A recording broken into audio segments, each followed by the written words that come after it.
Okay, so let's do some weld tests and see how this mini spot welder, this is the BL18 and this is the BJ07.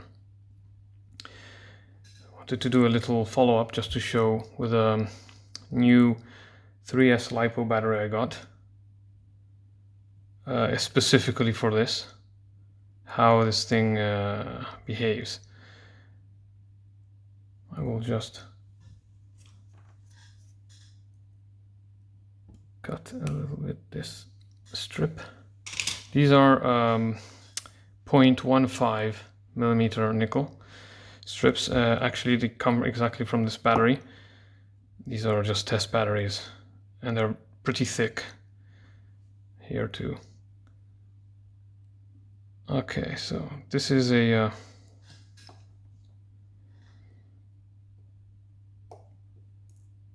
I have it set in automatic. I need to have a good contact here, and it's not really flat, so I will try to find, okay, there, it's better. Good contact.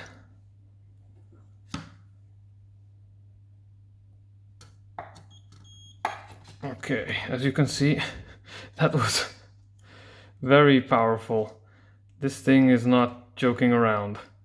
The setting, as you can see here, it's 5 milliseconds. Okay, this is the original one. Well, resistor mod, remember, that's the only thing that I did on this one here. And this one is completely original. I didn't, I just added this wire, as I said in my other videos, just to check the gate drive. And that's, I didn't modify anything here. This one, I changed the resistor, the trigger resistor, the famous R04, which is a 1K, and I just brought it down to, I think there's a 500 ohms here. I had a 500 SMD, one small one for this one, and I put that on. I just did 2 spots, as you can see. I didn't do any other weld.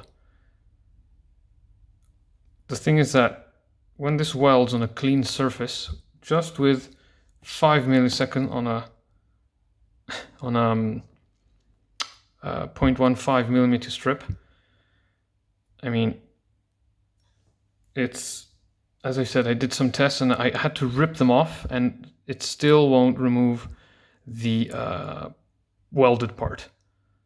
I don't know if you can see it, but it just won't come off. I have to, it will break, as I did. I broke it here, as you can see.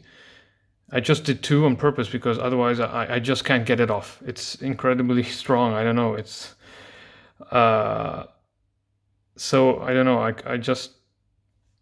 I can only be, I mean, I was pretty impressed just by, I had my small AGM battery, which was pretty good. As I said, it's not brand new, it does weld, but it welds around 25 to 35 milliseconds.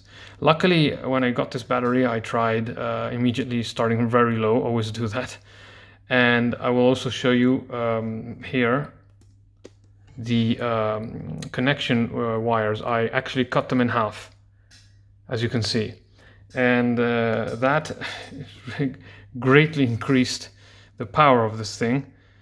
So I suppose you should be careful. Maybe try with an original length. And of course the positive, as you can see, is connected directly to the positive here. Don't use this copper strip. You really don't need to. This trace here. Just screw them on. I'll just try to remove this if I... shit. It's because it deforms the contact of the battery. I was trying to avoid it. There. Okay. You see it ripped it off? Yeah, it's... No. I wanted to try to not rip it, but I wasn't able to. So let me see if I can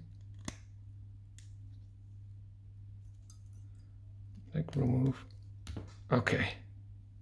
Okay, here you can see, I don't think, okay, here, that one and that one. These two I did before, but I exaggerated.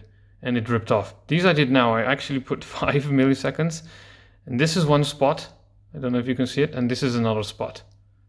They are, I mean, there's some material there. You can feel it. And as you can see, it simply rips it off. This is more than enough. This setting is more than enough. I mean, you don't really need to reach this kind of level. It sparks all over the place. And always remember to solder on a clean surface. Do not have any spot weld. Do not weld on any solder. Be sure these are clean. As you can see, this has been soldered on. Do not attempt to spot weld this, because you will get solder splashing everywhere in your face or whatever. It's not a good idea. This thing will reach very high temperatures and the solder will be like water, will go spray around.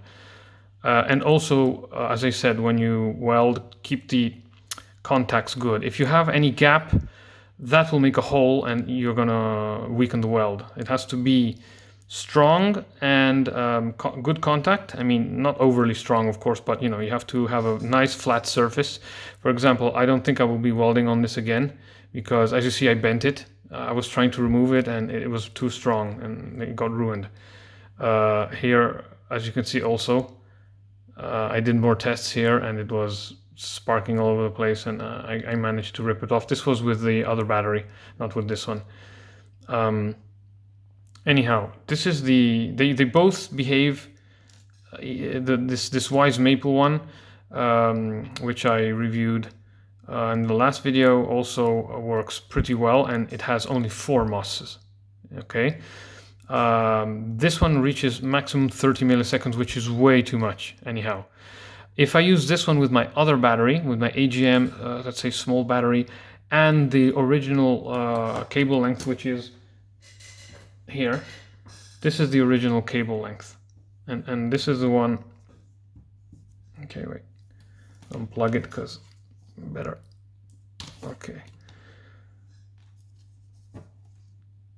Okay, see, the voltage is going down. The capacitor is pretty large. It takes some time, and then it reaches under 3 there, 4 volt. It dies. This is, comparatively speaking, this is the I cut it here. And more or less, you see, it's like a third. I think I overdid it a little bit because I lost this resistance. But to be honest, when I checked with the scope, it was dropping 2 volts, this thing, and maybe even more with a stronger battery. So there is no copper inside these cables. It's silicon on the outside, but on the inside it's multi-stranded tinned, maybe I think aluminum. They're really light. And I mean, if you check, the soldering I put here is heavier than the whole cable. So maybe this was a little bit too much. And as you can see, I also made a double connector here, just to be, because I have various LiPo batteries, but they're smaller. And so, as I said, I just did this for testing and not actually here in my lab. So I tried. I had 2 packs which were identical, and yeah, okay, they can weld, but I guess my AGM battery, I trust it more. It's if you're testing, it's better. If something happens, I mean, this is the one I got, by the way. This is the LiPo I got. I got it from Hobby King, and I must say that I tested it. I charged it. I tested it. And with the battery tester, and this has 1.2 milliohms per cell. I have a LiPo battery tester, which you connect here to the balancer inputs while you're charging, or just check it, and it tests the internal resistance. And I was pretty impressed. I mean, rhinos aren't the best. I don't know, maybe it will die, but it was only about 30 euros, I think. And wow, this one, I have a 5200 one too, which I had for my drone, but it was much lower. It's thinner and lower discharge rate. And I have 2 of them. I put them in parallel, and they don't equate like one of these. I mean, this one was really, as I said, if I go past 5 milliseconds, I risk blowing a hole in the battery. So I don't know, I think that for me, so that was just to give you an idea of the range of how much the battery also is important. And okay, this comes with XT60 connector. These are good from 60 to 90 amps, if I remember correctly. So I mean, okay, this is sustained. For peak, they can handle a lot. I mean, they're gold and it's fine. And when you have two in parallel like this, it's also. So again, I think probably with such a battery and normal cables, you would probably be around 10 milliseconds. I mean, I think, but always start from the lowest setting. I did I don't know, a few welds with this. It was also okay. I prefer probably, I don't know, I'm doing more welds with this one. This is a BL18. Just to check if it's not breaking or doing anything weird. And for the moment, I must say, okay, I've done a few dozen welds, just testing on packs and ripping them up. It's okay. It hasn't done anything strange. I'm not even checking the pulse anymore because I kind of like trust it now. I think this is okay. I mean, the BL18 is okay as long as you, I think, well, do that resistor mod just to be on the safe side. And well, it can pack a punch, you know, with just this pack. I was pretty impressed. If you, I'll try and test these. I had prepared them. These are I took them off the battery because I have only 0.12 nickel strips. I ordered more, but these are 0.15 because these are like from the original battery packs, and they usually use 0.15. I mean, in these ones that I had. As you can see, when you remove them, they kind of rip, and that's a pity, but they're welded. So I will just try to weld this and this, put it there. I'll connect this up again.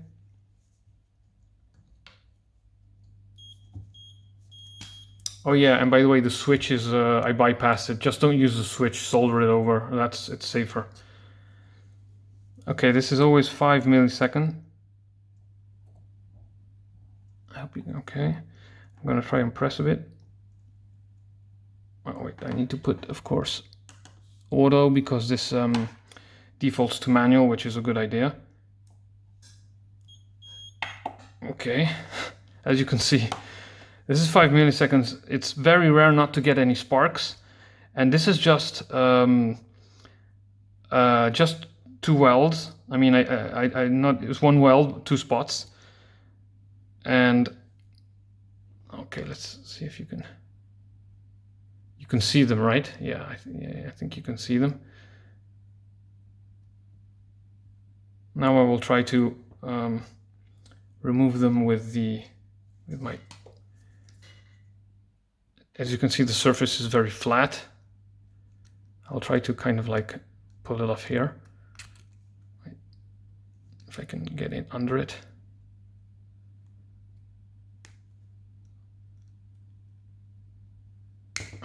Oh, wait. I will try and maybe get through the back. Oh yeah, maybe this way it's easier. There's more lever. I will squash this down again. See if that helps cracking it up. Okay.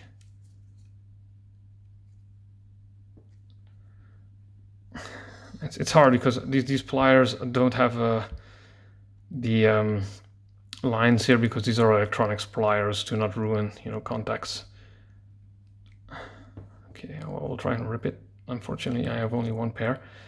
If you look, okay, you see where the 2 welds are? They're like 10. They're already starting to rip. And I mean, this is just 5 milliseconds. I mean, I haven't.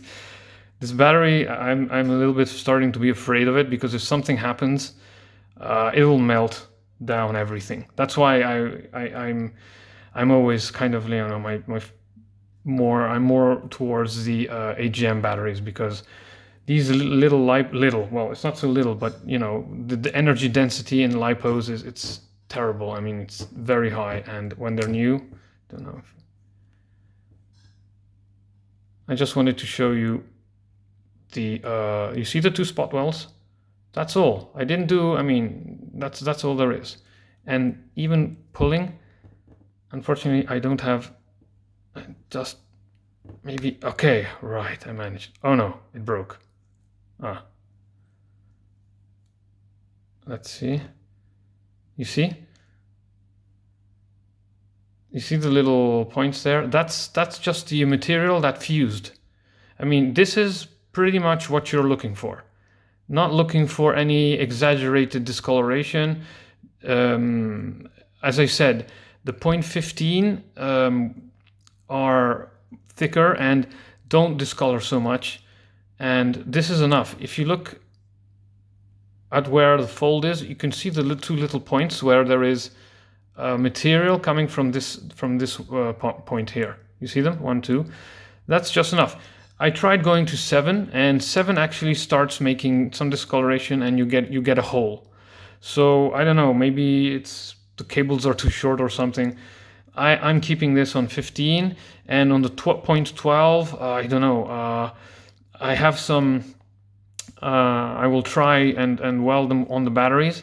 But I think I did it, and I had 3 milliseconds, something like that, 3 or 4. But as you can see, this is it's still pretty solid, and you're okay. I'm flattening it out, so maybe you can see the 2. Oh, there you go. You see those 2 little points? There's hardly any discoloration, and as I said, it's pretty tough to get it off. You have to wiggle it and rip it.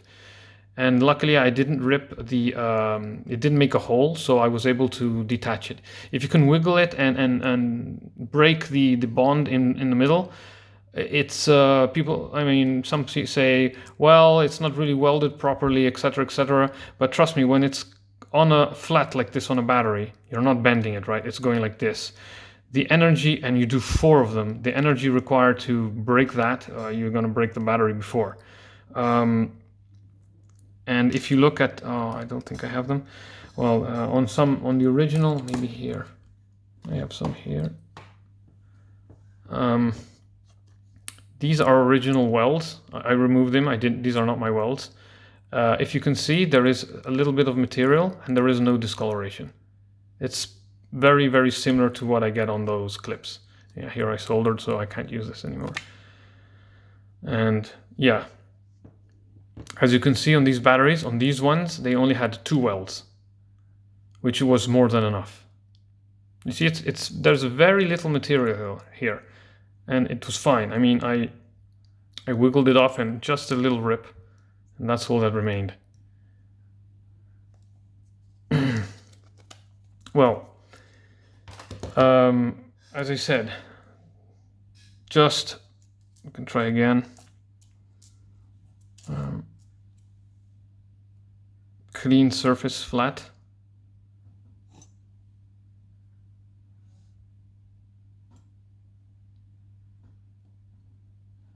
Okay, and this one should be flat enough. You see here there is some solder. Avoid soldering, avoid welding with any solder. Just here again, probably should be fine. Like this.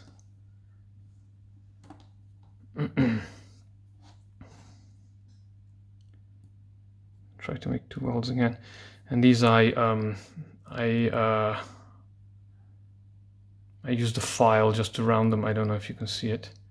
Yeah, well, round it off a little bit. They're a little bit more pointy.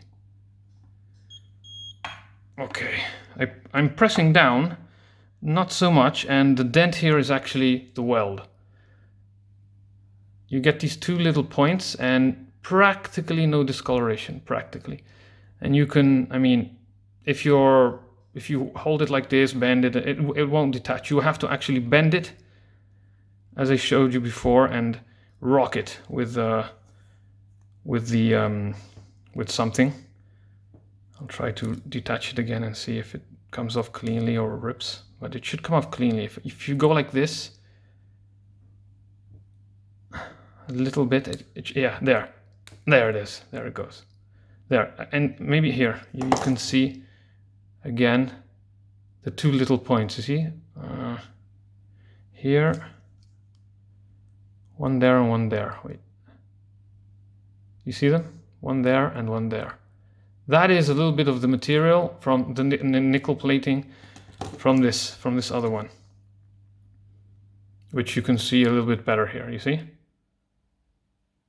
There.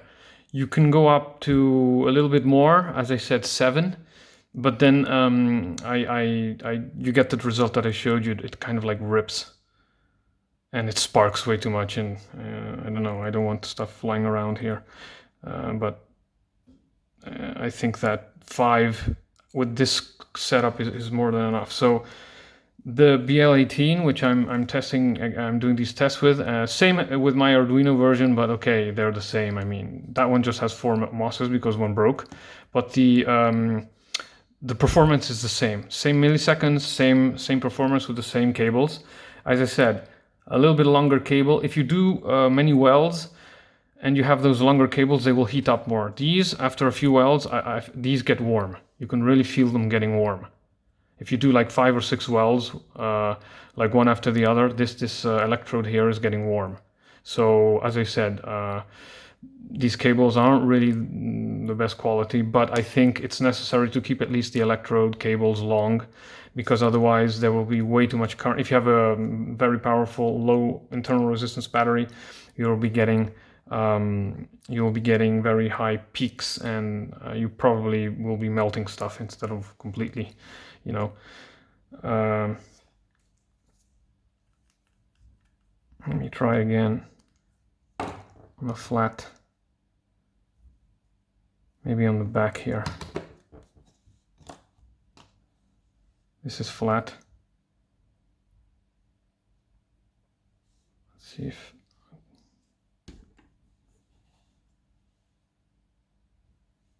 okay.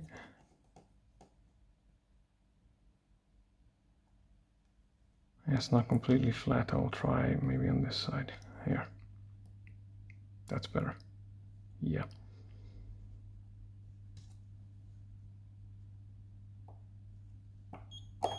Nope. Okay. As you can see, sparks are always flying everywhere, and I'm wearing glasses, by the way, because keep protective glasses or whatever, because if one of those little sparks flies into your face or into your eye, that's not good.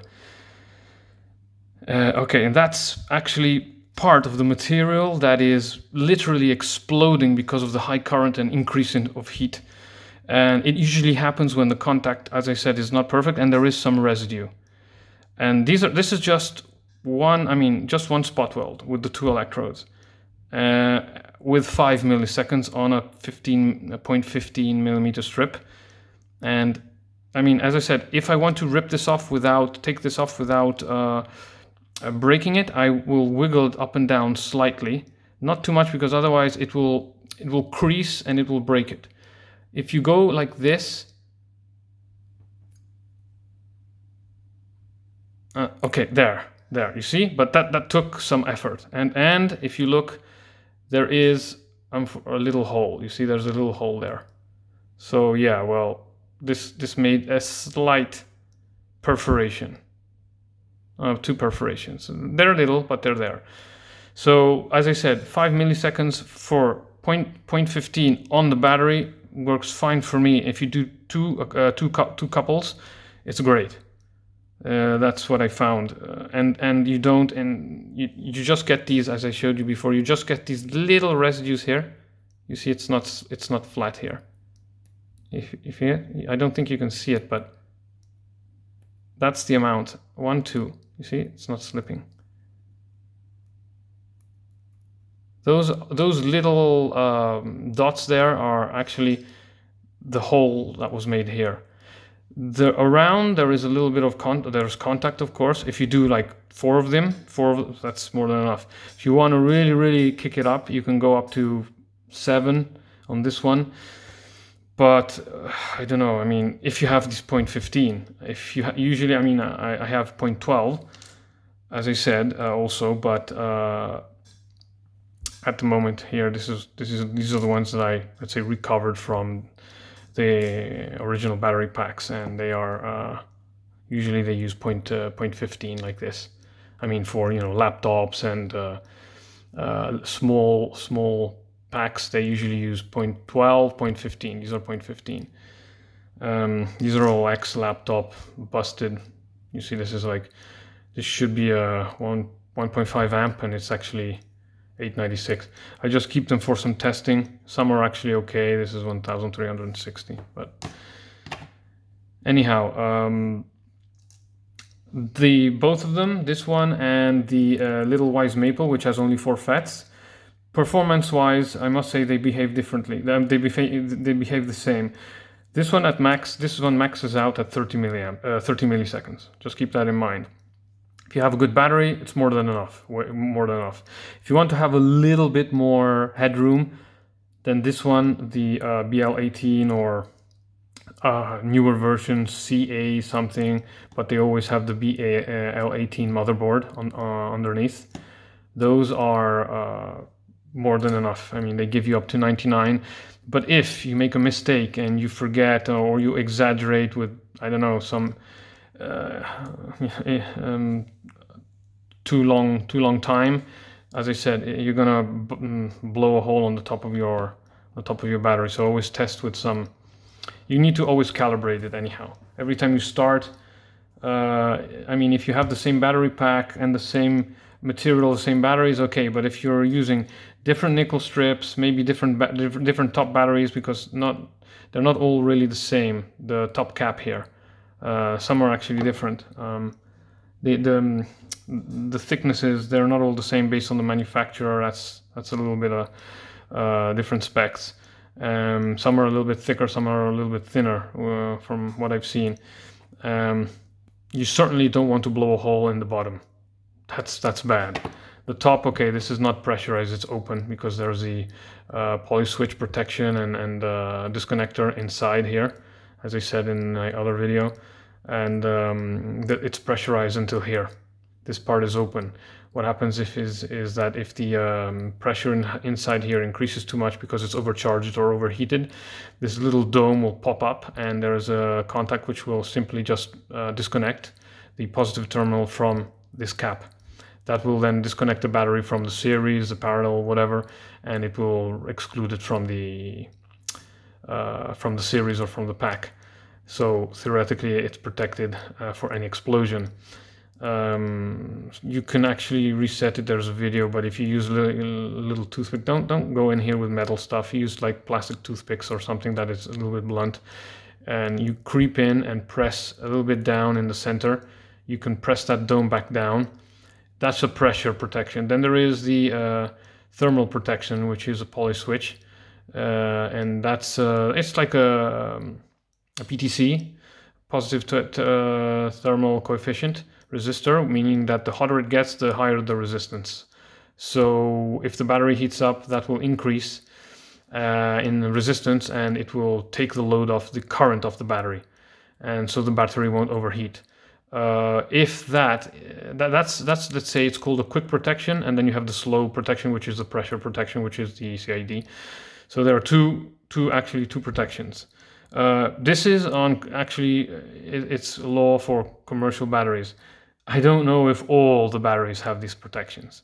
Some batteries have that extra under voltage protection circuit, which is stuck on the bottom, and it makes your battery like a couple of millimeters, 1.5 millimeters longer, and you can remove that.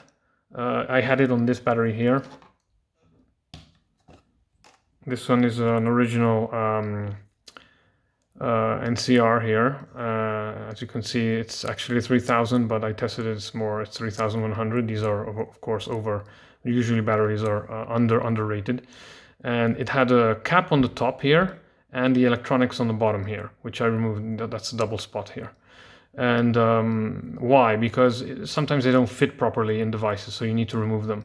You just have to be careful, because you have to cut the top cap. There is a heat shrink, and you need to just cut in very carefully, not where that strip is, because that strip is bringing the positive side all along down the negative, right, for the electronics. So you will see like there's a dark, kind of like this, but this is the thermal, this is the heat shrink.